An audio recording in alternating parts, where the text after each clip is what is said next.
Congressman, It's about the quality of the workforce versus the quality of the workforce workforce in Tupelo, Mississippi was so good that the folks in Toyota, now we're talking about the Japanese, but they had the same choices that the Germans had as to where they could set up their operations.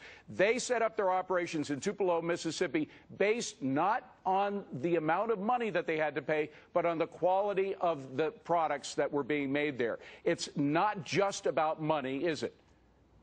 Oh, absolutely, David.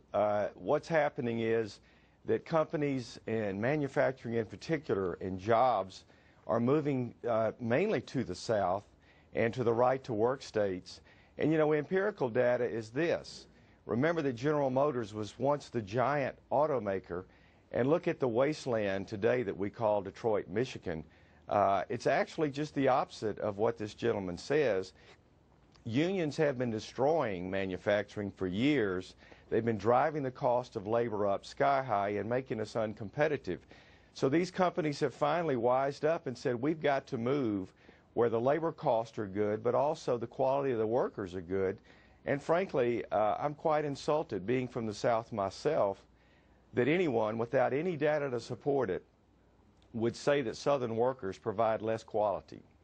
And Tom, there's a lot of evidence, Tom, that the unions did a lot to destroy the auto industry, not to help the auto industry, that led to the bailouts that we saw a couple of years ago.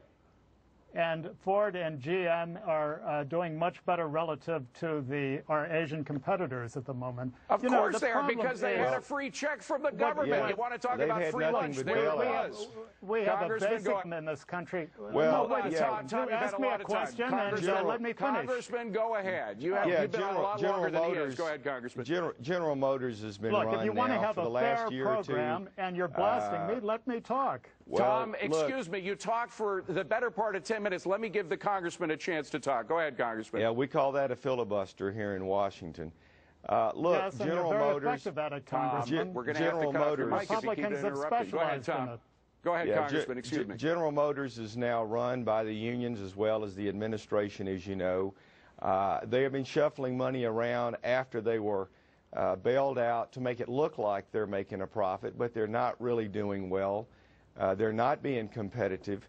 And if things continue the way they are with unions in control, eventually General Motors will have to file final bankruptcy in Chapter 7 and close entirely.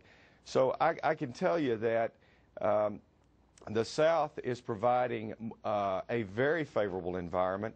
And what we're also seeing is that when these car makers come to the South and manufacturing and so forth, that the workers end up getting equivalent pay as in the union states, but money's not being siphoned off into the union bosses and into political campaigns, which is very wasteful, of course.